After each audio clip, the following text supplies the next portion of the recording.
Alright, the manual calls for NGK CR9 EIA-9 spark plugs for replacements.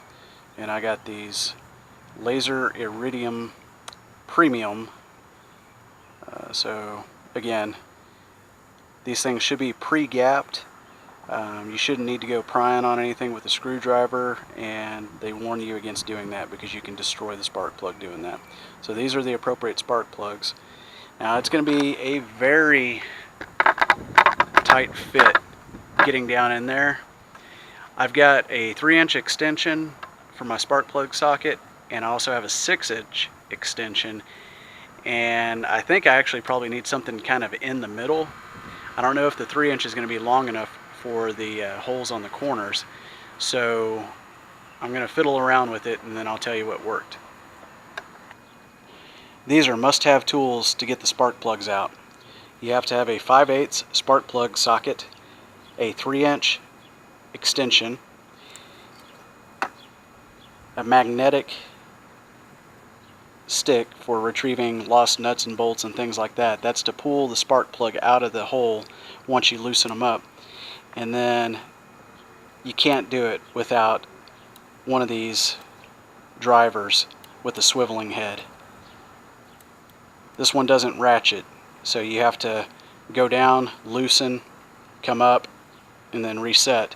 But without that swiveling head and this narrow profile, you're not going to get in there. The space is too tight in the far left corner.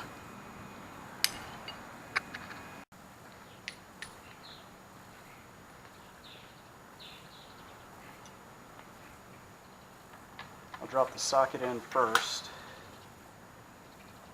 and then I'll put the extension in on top. And there, I found it. It's on the spark plug. Now I'll use this.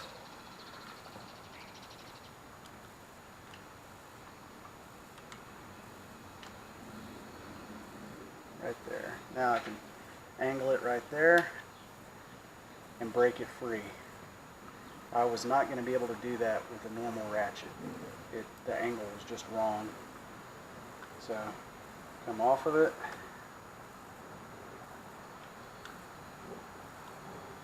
Come back down, find it, turn it a little bit more. Come off of it.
Yahtzee.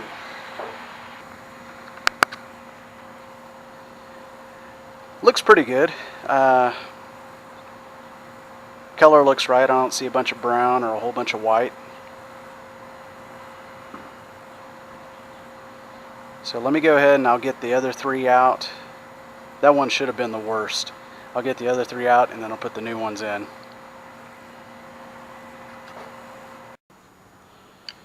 Okay, so now pretty much just do everything in reverse. I'm going to put the spark plugs in, put the coil sticks on top, plug everything back in, air box, ECU, gas tank, and then all the plastic.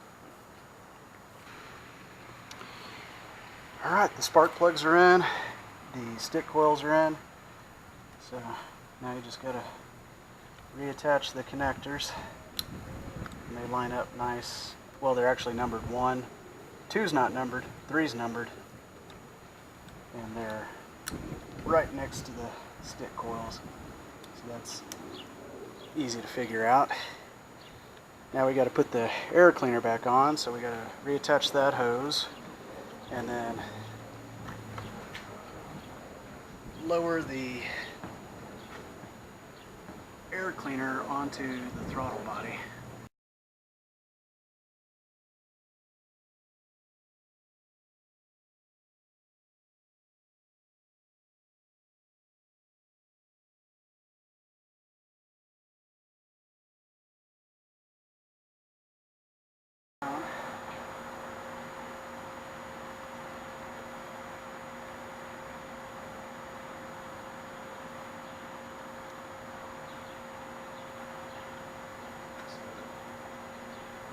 All these intakes are seated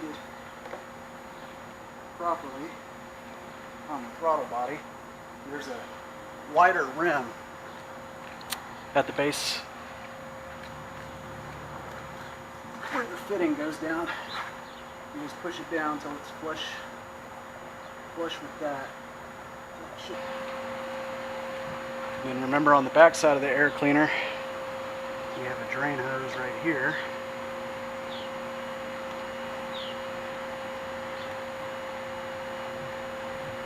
Push that all the way up. It's got a nice little plastic tab there to keep you from going too far. And then you got a little clamp here. Position that up. And you can see the indentations on the hose from where it was seated before. That'll help you get it turn facing the right way. That way you don't have any barbs or anything sticking out where you don't want them. And here's that little plug that goes onto the air cleaner. And on this one, I thought I was going to have to use a tool to get it off before, but I didn't. I just used my fingers and pinched and it came off. So just slide that right back on. Alright, so you got the hose back on, the plug back in. Make sure your filter element is seated properly so that all the gaskets seal everything nice and tight. You put your top back on here. Here's that screw for the middle hole. You need a longer Phillips head screwdriver for that one. Felt it. And again, these are threading. There might be a nut inside the plastic, a steel nut, but I seriously doubt it. It's probably just plastic. So you want to make sure you tighten it, but don't go too far. Don't use too much force or else you'll strip that plastic and then you'll never get anything to tighten it ever again. And then I'm going to crisscross back and forth because I don't want to tighten it down on this side and then have this side kind of pop up since it is made out of a flexible material. So I'm going to go back and forth. I did that corner, and now I'm going to do this corner. And then I'll do that corner and that corner. And then fill in. And then that way everything is nice and flush and there's no gaps. The seals line up.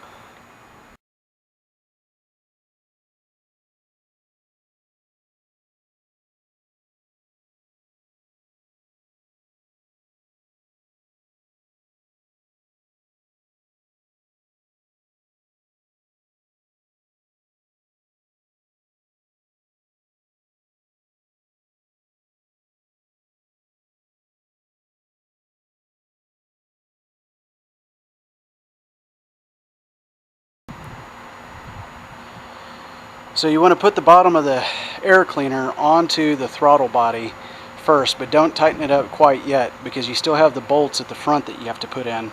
And it's a lot easier to get those in snug and then tighten up the flexible part around the throttle body.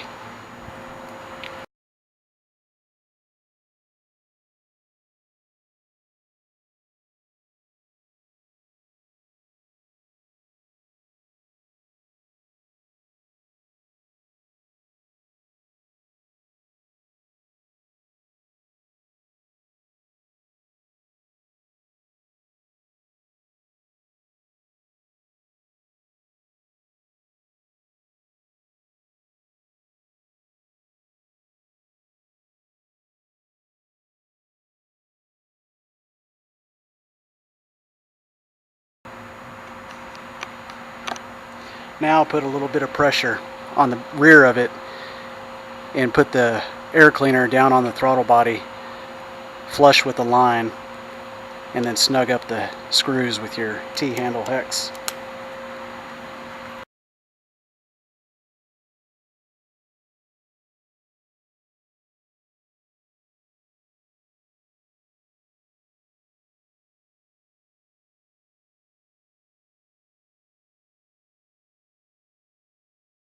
Alright, now it's time to put the ECU back on.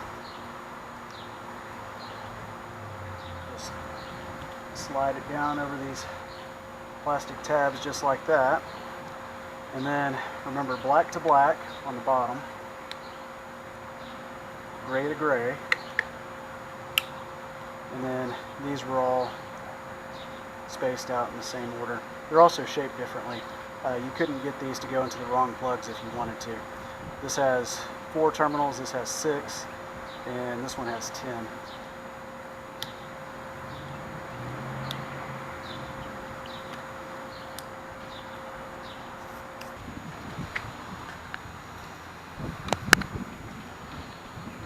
Alright, I'm not having any luck getting this clip on to hold the fuel hose, but it looks like there's some inner tabs and then these outer tabs. And I believe these inner tabs hold on to the metal rim around the fuel outlet, and these hold on to the outside of the hose.